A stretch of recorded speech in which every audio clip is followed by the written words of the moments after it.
சாய்ராம். இன்னைக்கு பிரார்த்தனை வைப்பவர்களுடைய பெயர்கள்: கதிரேசன் சாய்ராம். இவங்க வாழ்க்கையில் இவர் அளவுக்கு அதிகமாக மது எடுத்துக்கிட்டதால அவங்க மனைவி இவர்களை விட்டு போயிட்டாங்க. இப்போ அவர் மனம் திரும்பி இருக்கிறாரு. கிட்டத்தட்ட 2 மாசமா நான் மது தொடலைங்க, அதனால என்னோட மனைவி என்னை புரிஞ்சுக்கணும், சாய்ப்பா தான் அந்த மனநிலையை அவங்களுக்கு கொடுக்கணும் அப்படின்னு சொல்லி பிரார்த்தனை வச்சுருந்தாங்க. அவங்களுக்காக பிரார்த்தனை பண்ணிக்கலாம். அடுத்தது சிவ சுப்பிரமணியன். இவங்க வாழ்க்கையில் அளவுக்கு அதிகமான வலி, உடம்புல மனசு ஃபுல்லாக வலி, உடல் ரீதியாக மன ரீதியாக நான் பாதிக்கப்பட்டு நிற்கிறேன். சம்பாதிக்க தகுதி இல்லாத மனிதனா நான் இருந்துகிட்டு இருக்கேன். கடவுள் தான் என்னை காப்பாற்றணும், நல்ல நிலைமைக்கு என்னை கொண்டு வரணும். அதனால உடல் ரீதியாகவும் மன ரீதியாகவும் நான் தயாராகி நல்லா சம்பாதிச்சு என் குடும்பத்தை நான் காப்பாற்றணும் அப்படின்னு சொல்லி பிரார்த்தனை வச்சுருக்காங்க. அவங்களுக்காகவும் நம்ம பிரார்த்தனை பண்ணிக்கலாம். அடுத்தது சதீஷ்குமார். இவங்களுடைய வியாபாரம் பெரிய அளவில் நஷ்டமாயிட்டு இருக்கு. நான் எவ்வளவுதான் உண்மையாக இருந்தும் கடவுள் என்ன கைவிட்டுட்டாரு. இதை பிரார்த்தனைன்ற முறையில் நான் சொல்லலை, வெறுத்து போய் தான் நான் நிற்கிறேன். என்னதான் நான் இன்னும் செய்யணும்னு எனக்கு தெரியலை அப்படின்னு ஒரு ஆடியோ கொடுத்துருந்தாங்க. ஸோ நிச்சயமாக எல்லா அன்பே சாய் குடும்பத்தில் இருக்கிறவங்களையும் சாய்ப்பா காப்பாற்றி தானே தீரணும். அதனால் அவர் விரக்தியாக சொன்னாலும் சரி, இல்லை பிரார்த்தனை வைக்க சொன்னாலும் சரி, நம்ம கடமை சாய்ப்பா கிட்ட கொண்டு போய் சேர்க்கறது. அதை நீங்கள் எல்லாரும் கொண்டு போய் சேருங்க. அவருடைய வியாபாரம் நல்லா செழிக்கணும், அவருடைய குடும்பம் நல்லா வாழணும்னு சொல்லி அவருக்காக பிரார்த்தனை பண்ணிக்கலாம். அடுத்தது ஆவுடையப்பன். இவர் ஒரு சென்னையில் ஒரு தனியார் கல்லூரியில் ஒர்க் பண்ணிகிட்டு இருக்காங்க. இவரை எதிர்த்து நிறைய அங்கே இருக்கிறவங்க குழி தோண்டிட்டு இருக்காங்க. ஏன்னா முடிச்சு கட்டணும்னு சொல்லி முடிவு பண்ணிட்டு இருக்காங்க. எனக்கு வேலை செய்கிற இடத்துல கொஞ்சம் கூட ஒரு சந்தோஷமே இல்லை. நான் நல்ல டெடிக்கேஷனாக இருக்கணும், ஸ்டூடெண்ட்டை நல்ல அளவில் இது பண்ணணும்னு நான் நினைக்கிறேன். ஆனாலும் என்ன எந்த நல்ல விஷயத்தை செய்யவும் விடமாட்டேன்றாங்க. அதனால் நீங்கள் பிரார்த்தனை பண்ணுங்கன்னு சொல்லி கேட்டிருக்காங்க. ஸோ அவங்களுக்காகவும் நாம் பிரார்த்தனை பண்ணிக்கலாம். ஸோ மற்றபடி எந்த தனிப்பட்ட முறையில் பிரார்த்தனைகள் வரலை. மொத்தம் 5 பேர் தான் நினைக்கிறேன். பிரார்த்தனை வைக்கிறவங்க இது வாட்ஸ்அப்பில் என்கிட்ட வச்சவங்க, அதுதான் நான் அவங்க பிரார்த்தனை பண்ணுறேன்.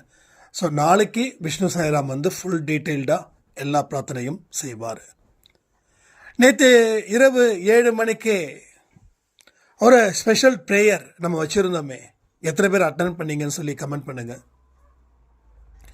அதில் ஒரு சாய்ராம் சொன்னாங்க, அந்த 7 மணி ப்ரேயர்ஸ் உண்மையிலேயே என்னுடைய கணவர் திருந்துவார்ன்ற நம்பிக்கை எனக்குள்ளே இருந்துச்சு. ஏன்னா அந்த பிரார்த்தனை முடிச்சுட்டு நான் வீட்டில் இருக்கும்போது 9 மணிக்கு என்னோட கணவர் எப்பயுமே தள்ளாடி தள்ளாடி தள்ளாடி தான் வருவார்.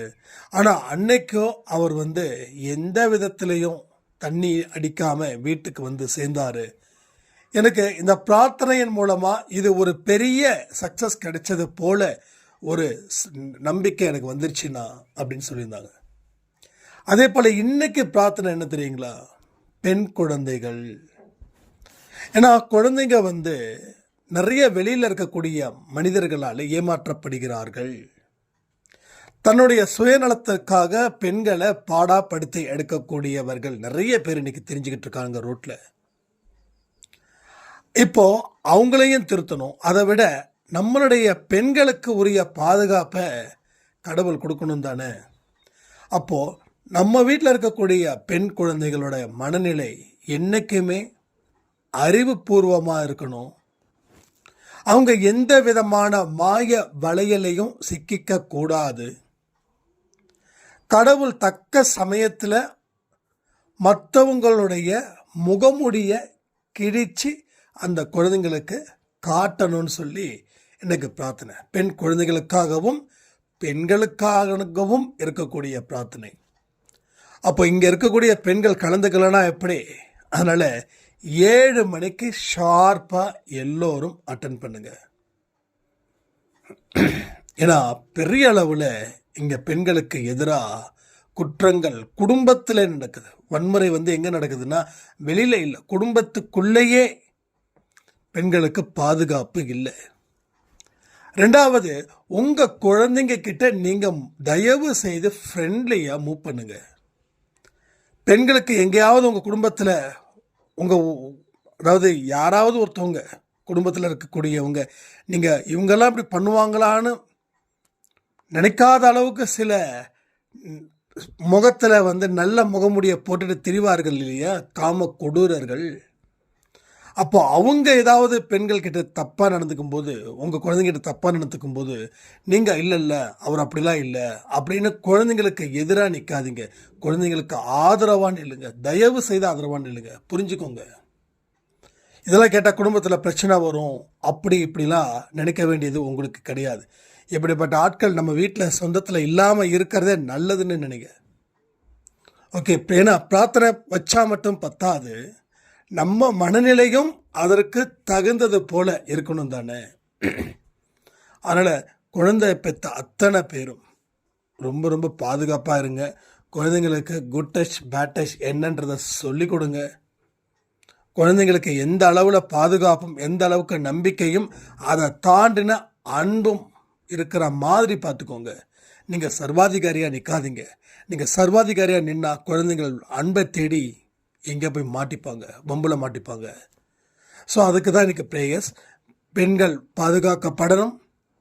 பெண்களுக்கு இந்த விஷயத்தில் விழிப்புணர்வை சாய்ப்பாக கொடுக்கணும். அவங்க என்றைக்கும் உறுதியான மனநிலையில் போராடி வெல்லணும்னு சொல்லி நாம் இன்றைக்கி பிரார்த்தனை பண்ணலாம். எத்தனையோ குழந்தைகள் பலரால் நாசப்படுத்தியிருக்காங்க. அத்தனை குழந்தையோட மனநிலையிலையும் மிக பெரிய அளவில் பயமும் நடுக்கமும் வெறுப்பும் இருக்குது. அது எல்லாத்தையும் சாய்ப்பாக போக்கணும்னு சொல்லி இன்றைக்கி 7 மணி பிரார்த்தனையில் நம்ம கலந்துக்கலாம்னு சொல்லி இந்த பிரார்த்தனை நேரத்தை நான் முடிக்கிறேன். ஜெய் சாய்ராம்.